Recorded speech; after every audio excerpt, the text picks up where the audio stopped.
Hey, what's up guys? Today we're cutting up the front end of this 1999 Camaro SS to make room for a vertical radiator for a turbo setup. We're gonna go through the process and show you the way that we like to do it. We use one of these Griffin style dual pass radiators and stand it up inside the core support. So we'll be going through the process, showing you the removal of all the stock radiator shrouds and how we modify the core support to make room for the new radiator.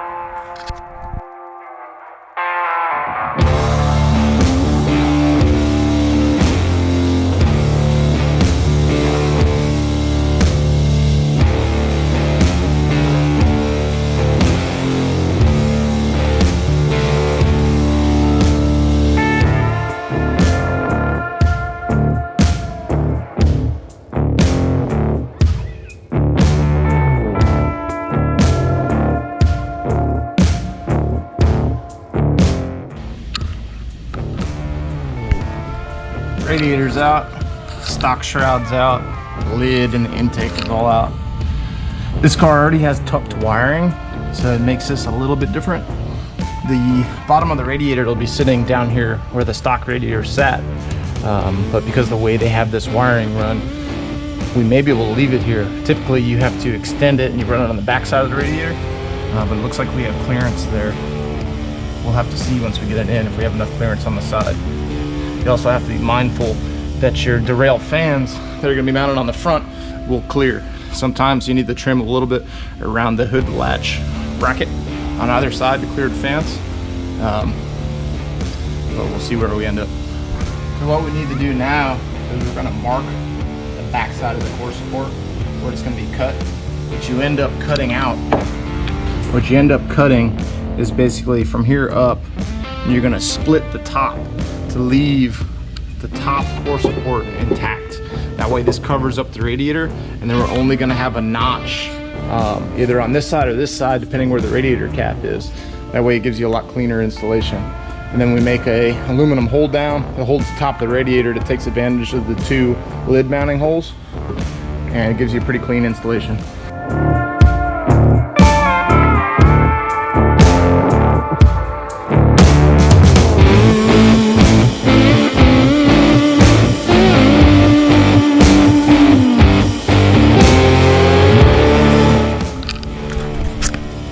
So what we're going to do now, we're going to get a measurement of the width of our radiator from tank to tank. So we have approximately 28 inches. So what we're going to do is we're going to mark on the core support from the center out 14 inches, and then we're going to give ourselves about ½ inch of clearance. So we're going to go 14.5 from center line to each side, and then we're going to mark the back side of the core support where it's going to get cut on either side, so we have a nice line to follow before we start cutting. There's our center mark. We'll go 14.5 to each side.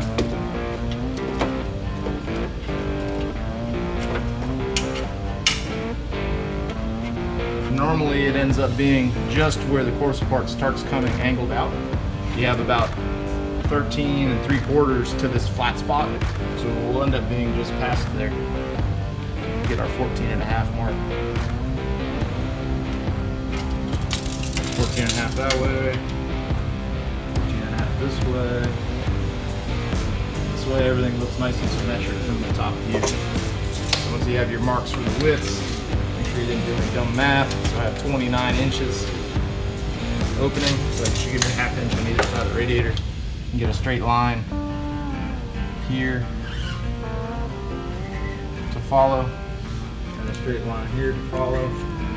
This car doesn't have the battery relocated yet, so we're going to go ahead and pull that out so it's out of our way.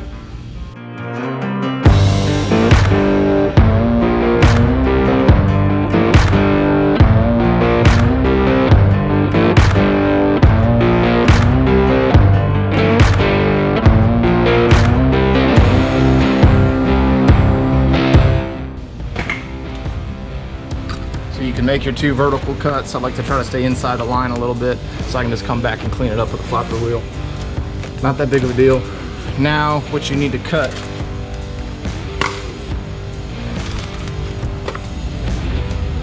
is if you look up under the core support, it's solid in this area. So we need to cut across here on either side.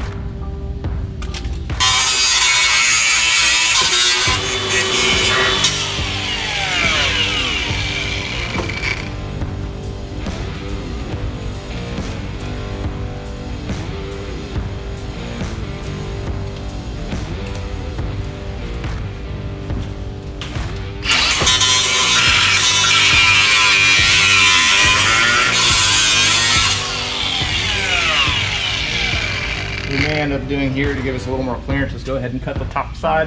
We can fold this down the way and get it out of the way so you can see the underneath of there. So what we're gonna do now is just split the top of this core support open right along the radius. Stay on the bottom side of this for now because you definitely want to clean this up because it will be visible on these sides. It'll be covered up in the center.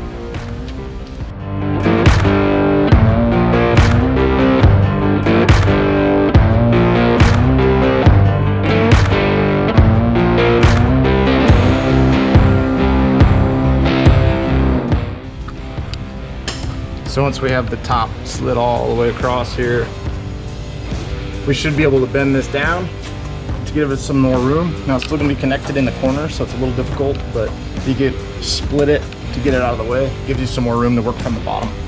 Okay, now we're going to go ahead and split the bottom of the core support. We're going to go ahead and cut just inside the radius on the lower side of the core support. So the entire inside will be exposed.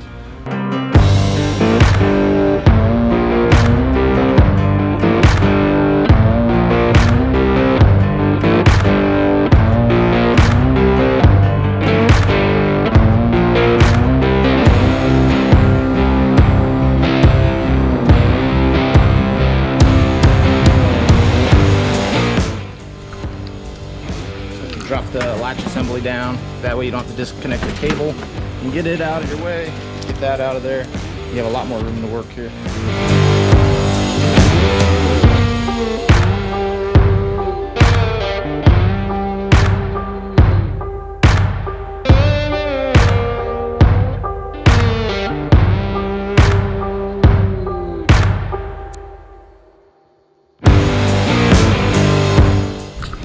So the bottom is basically the hardest part. So what you want to do is split the bottom, make some clearance in here so you can get this part out on either side. The corners are really difficult, but once you get the corners out, it's got a little piece stuck there still. Once that's out, then you can come in and actually square up this corner and clean up all your cuts.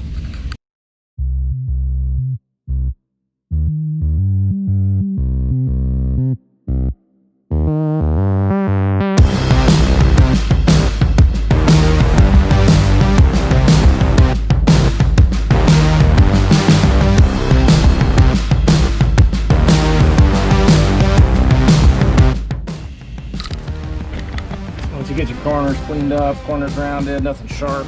You don't want to stick your hand down in here in the future and catch a burr because they're sharp. Knock everything out, clean it all up good. The bottom side of this still needs to. There's big old burr on here.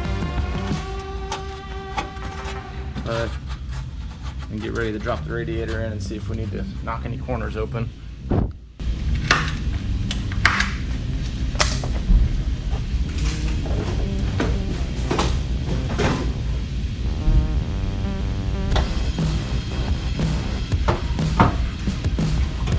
What needs to happen is the top of the radiator is going to slide in, come up onto the bottom mount that we're going to build later. But as you can see here, it looks like we'll have plenty of clearance on either side for the end tanks. And what you need to be mindful is when it comes up under here, that when the radiator slid all the way forward, we're not going to be running into this lower lip on the front of the core support or the end tank in the corners. So now what we're going to do, we need to mark the center of the radiator. It's 22.5 from end tank to end tank. So we have 11.25 to center.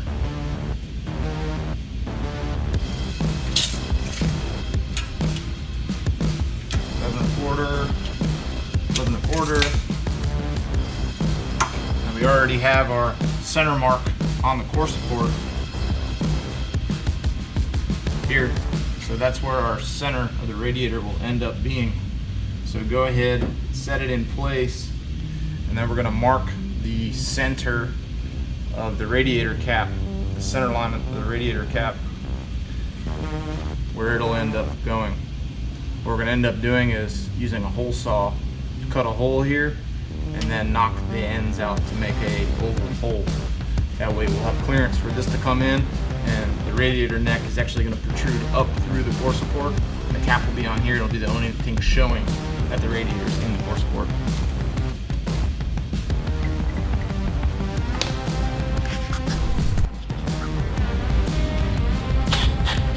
So once we have this marked, we're going to cut our hole. We normally use a smaller hole saw than you would think. This is just big enough to fit over the radiator neck. This is a 2.5 inch hole saw. So what we're going to do is cut a hole where we marked, and be mindful that we want to cut it undersized because we're going to be opening it up to fit the neck correctly. So we have our center mark, and we're going to cut to make sure we don't run into this threaded insert because that'll tear your hole saw up. And go ahead and cut a hole.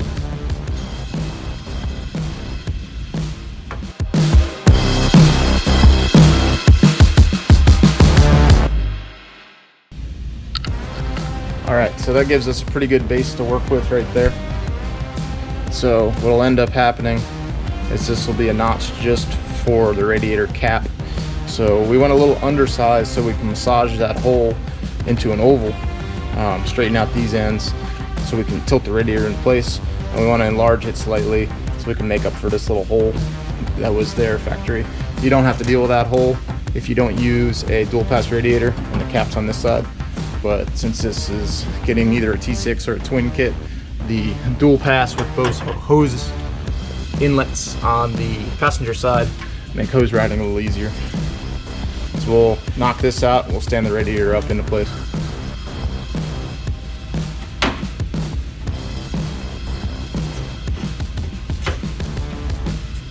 So the radiator, you want the top lip of this to come up and hit right under the radius of where you cut the core support. Once we build our lower mount, it'll essentially hold the radiator right there, and then that'll be its final home. So if we measured right, we should be able to line our marks up on the radiator.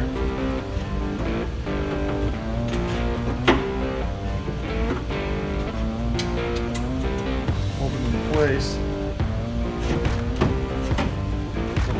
About the lower mount.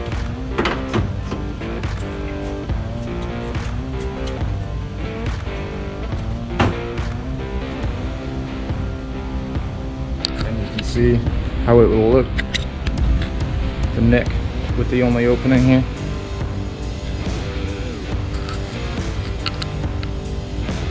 So what we'll do is round this little corner that's left here, clean up this hole around both corners so they look smooth. We'll make sure we don't have the radiator touching anything down in here. This is the area of concern.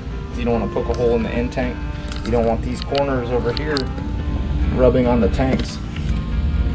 So we'll check that out. We'll make our lower mount, and the radiator will be in.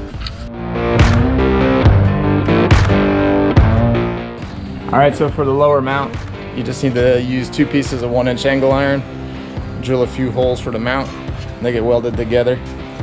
It goes up like that.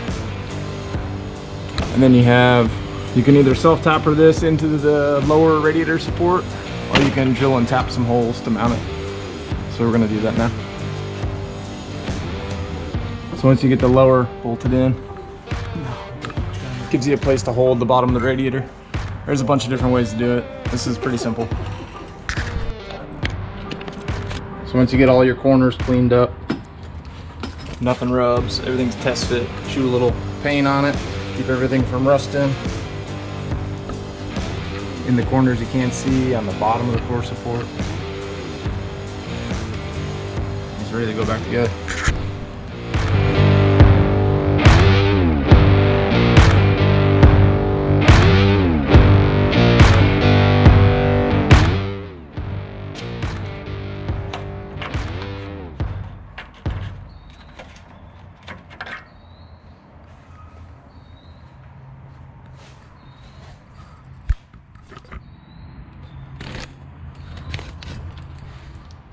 There's plenty of room in the front for 2 derail pushers.